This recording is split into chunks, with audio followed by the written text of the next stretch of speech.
خیلی‌ها دوست دارن عاشق خدا بشن. هی تصور میکنن وای اگه من عاشق خدا بشم چی میشه؟ ناراحتن از خودشون چرا عاشق خدا نیستن. خیلی‌ها دوست دارن عاشق خدا بشن. مهمتر از اون اینه که بفهمیم معشوق خدایی. آداب معشوق بودن رو پیاده کن.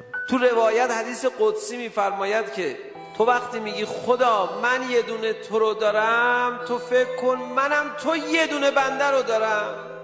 میشه خواهش میکنم سر نماز به عنوان معشوق بایستی؟ شما برو سر سجاده بگو خدا من اینجا اینا ببین من الله اکبر. خوشت اومد؟ یه کسی دوست داشته باشه ما پیشش باشیم، دوست داره موقع خداحافظی کش بدیم، درسته؟